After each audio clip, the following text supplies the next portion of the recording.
Olá a todos. Hoje o grupo vai apresentar sobre uma substância chamada acrilamida. A acrilamida ela é uma substância que se caracteriza como sendo um sólido branco, inodoro e cristalino a temperatura ambiente. Ela pode ser formada tanto intencionalmente como um produto para ser utilizado na indústria, como também pode ser formado consequentemente no preparo de muitos alimentos. É uma substância potencialmente tóxica absorvida a partir das vias dérmica, respiratória e digestória. Está presente nos alimentos ricos em carboidratos, que são fritos, grelhados e assados a altas temperaturas, geralmente acima de 120 graus. Ela é encontrada em alimentos como pães, bolos, café, biscoito, batata frita, cereal e também outros alimentos que estejam sujeitos a esse aquecimento. Ela começou a ser produzida comercialmente pela indústria a partir de 1950. Ela é utilizada na produção de poliacrilamida, que é um polímero usado principalmente no processamento de papel e no processamento de alguns minerais. A poliacrilamida, ela também atua como um aditivo no tratamento de água, nas embalagens de alimentos, na indústria têxtil e cosmética. E ela também é manipulada em laboratório para preparação de gel utilizado em eletroforese. Uma questão interessante de se pensar é que desde que se descobriu o fogo, a alimentação ela passou a incluir alimentos aquecidos. Só que só agora a acrilamida foi descoberta e só agora se discute as possíveis consequências do consumo dela. Dos anos 90 para cá, mais ou menos, é que se começou a discutir sobre as possíveis consequências da ingestão da acrilamida. Até hoje, a gente não tem uma legislação bem definida sobre a presença e os limites para se ter nos alimentos. Em 1994, a Agência Internacional de Pesquisa em Câncer, que é uma agência localizada na França, categorizou a acrilamida como um provável carcinogênico. Aí, desde então, muita discussão no meio científico tem surgido, e até que em 2002 a OMS realizou um encontro para discutir as implicações da presença da substância nos alimentos. Depois disso, as indústrias da União Europeia fizeram um pacto para reduzir a acrilamida nos alimentos e começaram a se autorregular. Dessa forma, elas evitaram o estabelecimento de limites oficiais através de uma legislação. Em 2011, o Ministério da Saúde publicou uma portaria que estabelece o limite de acrilamida, só que é um limite estabelecido para água de consumo humano e não alimentos. A Agência Nacional de Vigilância Sanitária, ela não estabelece limite de restrição para acrilamida em alimentos. O único lugar do mundo com legislação sobre acrilamida é a Califórnia.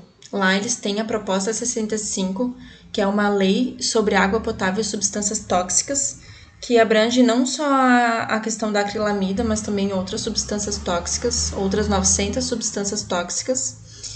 E foi uma lei que foi feita em 1986 e ela estabelece que alimentos que estão acima do limite estabelecido tem que ter uma mensagem de alerta no rótulo indicando que o produto contém acrilamida ou a outra substância.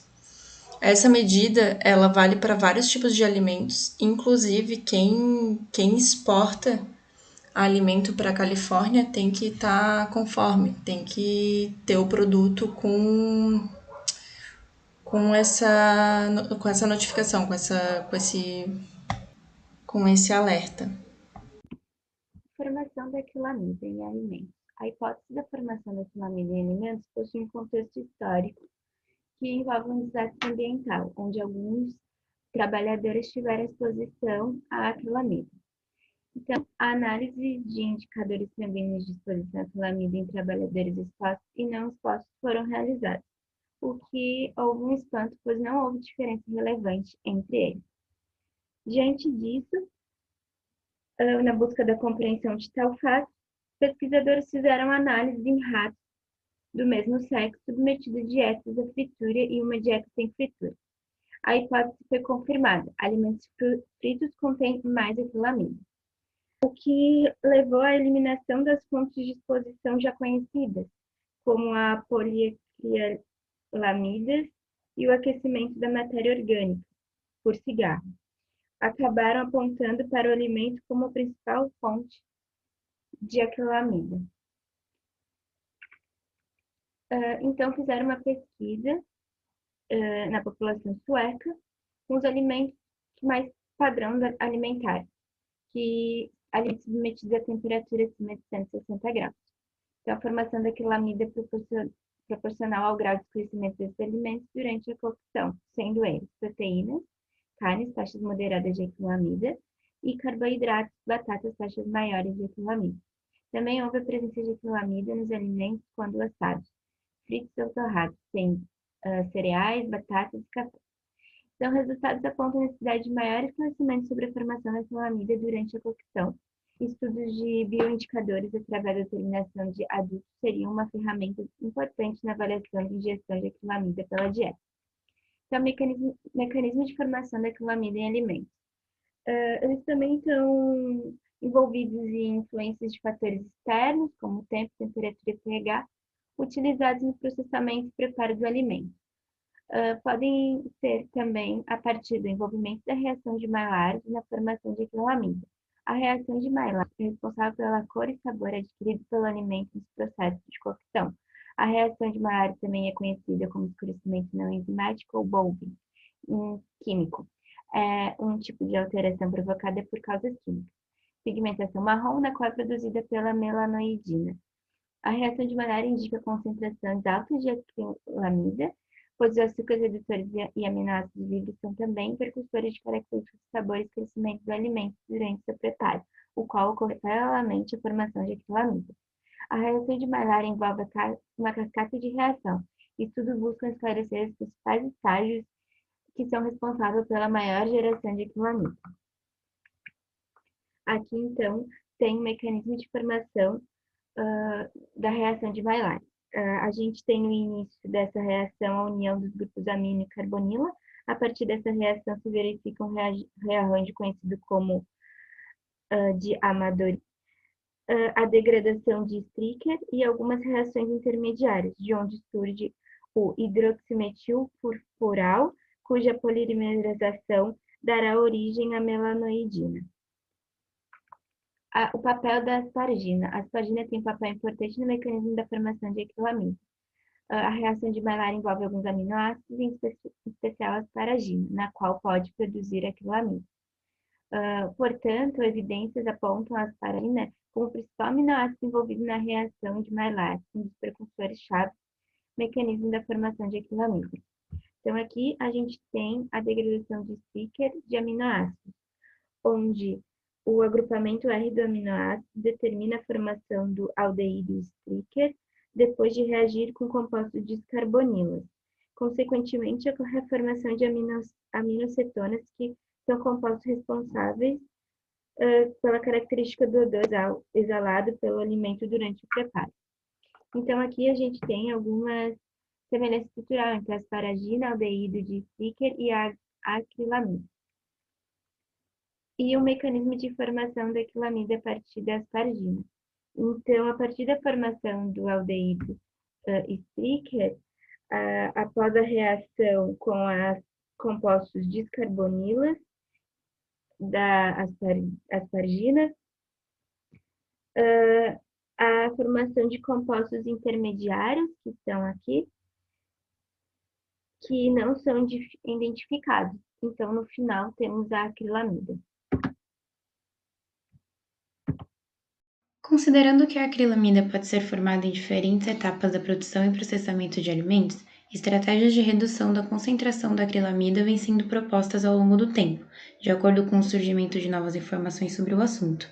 2 exemplos importantes de documentos que apresentam essas estratégias e que foram utilizados para compor este trabalho são o Código de Práticas para a Redução de Acrilamida em Alimentos do Codex e o Guia para a Redução de Acrilamida em Alimentos do FDA, os quais contêm informações para auxiliar produtores primários, fabricantes de alimentos e serviços de alimentação a reduzir os níveis de formação de acrilamida em determinados alimentos. Os métodos de redução da acrilamida, então, são aplicados de acordo com a matéria-prima utilizada e ainda de acordo com a etapa de produção do produto desejado, ou seja, são elaborados métodos aplicáveis ao alimento in natura e durante as etapas do processamento, através de técnicas, tratamentos com o uso de aditivos, reações enzimáticas e através do controle das condições de processamento.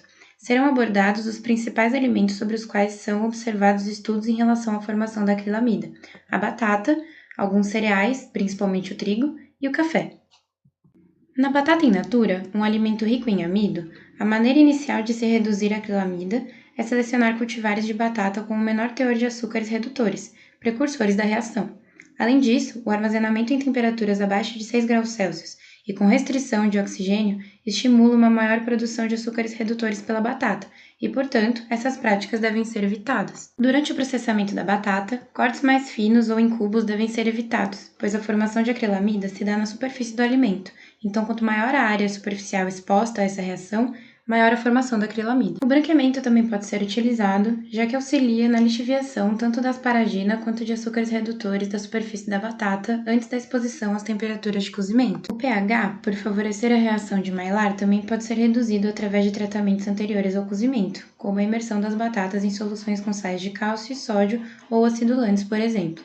O uso da enzima asparaginase em um tratamento prévio ao cozimento também é recomendado, já que esta será responsável por quebrar as estruturas de asparagina do alimento, reduzindo, portanto, a formação de acrilamida. Além destes, o tratamento com determinados aminoácidos também vem demonstrando ser uma estratégia na redução da acrilamida, já que estes aminoácidos criam um ambiente competitivo com a asparagina para a participação na reação de Maillard.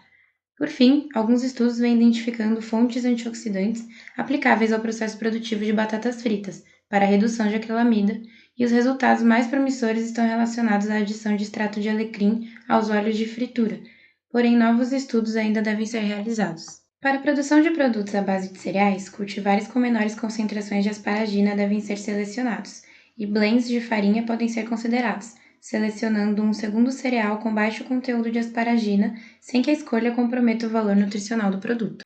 Durante o processamento, substituições no tipo de fermento utilizado podem ser úteis, já que o uso de bicarbonato de amônio vem sendo associado a maiores concentrações de acrilamida em produtos de panificação. Evitar o uso de açúcares redutores na formulação desses produtos através dos ingredientes utilizados também é recomendado, e a fortificação de farinhas com sais de cálcio também é recomendada para o controle de pH na redução da acrilamida. Além disso, como leveduras utilizam a asparagina e os açúcares durante seu crescimento em produtos fermentados, uma fermentação prolongada pode ser utilizada como estratégia na redução da acrilamida. Já para produtos não submetidos à fermentação prolongada, como alguns produtos de padaria como bolos e biscoitos, o uso da asparaginase é recomendado. Os controles de tempo, temperatura e velocidade de processamento também são boas estratégias. Dessa forma, processamentos com menores temperaturas realizados em um período de tempo maior já se mostraram efetivos na redução da acrilamida. Outra estratégia é a redução acentuada da temperatura de processamento ao final do processo, quando a reação de Maillard é mais pronunciada e a formação de acrilamida é maior. Já para produtos à base de café, poucas informações sobre a redução da acrilamida de forma viável comercialmente são concretizadas. O que os poucos estudos sugerem ou investigam é a relação entre as diferentes preparações do café e as quantidades de acrilamida geradas nesses processos e a possibilidade do uso da asparaginase no tratamento prévio dos grãos de café. De forma geral, recomenda-se evitar a torração excessiva do café, muitas vezes utilizada para mascarar a baixa qualidade dos grãos de café utilizados. Ainda que alguns métodos de redução da acrilamida sejam pouco aderidos devido à modificação sensorial dos produtos, novas tecnologias vêm surgindo e a associação entre estes métodos já vem demonstrando impactos positivos, inclusive no âmbito sensorial. Portanto, para a redução da exposição do consumidor à acrilamida, deve ser realizada a combinação de alguns fatores, como o uso de métodos que reduzam a acrilamida em alimentos sem grandes alterações sensoriais, a otimização do processo utilizado para cada tipo de produto, além da instrução de manipuladores e consumidores sobre a importância do tratamento adequado dos alimentos. Assim, a mesma experiência sensorial pode ser atingida sem que a saúde do consumidor seja comprometida.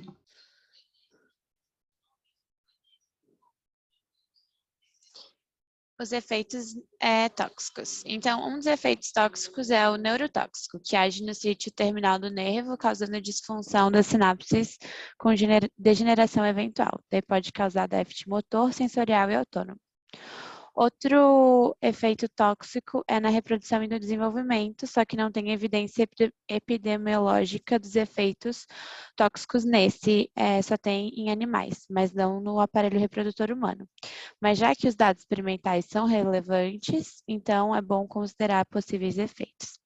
E também o efeito carcinogênico, que é capaz de produzir mutações ou aberrações cromossômicas, motivo que levou a IARC, a EPA e a OMS a considerar como provável carcinogênico humano. A quantidade da substância química absorvida no corpo é chamada de dose interna e os dados referentes à toxocinética são limitados, especialmente em humanos. Então, ela vai ser absorvida na via dérmica, respiratória e digestória. E na exposição oral, a absorção é considerada rápida e completa pelo tubo digestório. Então, a via de absorção é distribuída rapidamente pelos tecidos e também no leite, e o principal metabólito de exposição é a glicidamida, que assume o potencial genotóxico, provocando danos que a princípio pode desencadear a iniciação do processo carcinogênico. Essas foram as referências usadas para o trabalho. Obrigada. Eu vou dar um exemplo de um artigo de revisão que abordou a aplicação de 2 métodos para abstrair a acrilamida. O primeiro mecanismo foi abordado a utilização de cepas específicas de probióticos, especialmente de lactobacilos, que está associada à presença de componentes de peptidoglicano, particularmente carboidratos e alanina que se ligam à acrilamida. Foi destacado que algumas bactérias probióticas têm capacidade de ligação a compostos cancerígenos por meio de sua parede celular, portanto, esses compostos seriam removidos junto com as bactérias através das fezes. O principal mecanismo de redução tem sido atribuído ao peptidoglicano, presente na parede celular da bactéria. Foram destacados diversas cepas e suas capacidades de ligação de peptidoglicano para a acrilamida. Além disso, uma relação positiva entre a capacidade de ligação e o nível de alanina, ácido aspartico, ácido glutâmico e lisina foram observados. A alanina teve o nível mais alto entre os aminoácidos em peptidoglicano e teve um efeito notável na ligação da acrilamida. Esses resultados confirmaram estudos anteriores que expressaram que o grupo amina de D-alanina provavelmente reage com a acrilamida através de sua adição. O outro mecanismo foi elucidado que usando a enzima L-asparaginase pode ser útil para auxiliar o processamento na redução da formação da acrilamida em produtos alimentares. A produção da enzima asparaginase, que converte L-asparagina em L-aspartico e amônia, evita a formação de acrilamida. Foi destacado que algumas espécies de lactobacilos possuem genes de asparaginase e também ela pode ser obtida a partir de vários micro-organismos, incluindo a Escherichia coli e bacilos. Várias abordagens foram sugeridas entre o uso de probióticos, foi encontrado como um método eficiente para a mitigação de acrilamida. Os probióticos podem desintoxicar a acrilamida através da ligação à parede celular, que depende de fatores como tipo de cepa, população bacteriana, tempo de incubação, pH e fase de crescimento e a concentração de acrilamida, e a identificação e caracterização da L-asparaginase em probióticos, que podem ser novas fontes desta enzima e uma abordagem promissora na diminuição da acrilamida em produtos alimentícios. Os probióticos podem ser consumidos juntos com os produtos alimentares, a fim de diminuir o risco deste tóxico.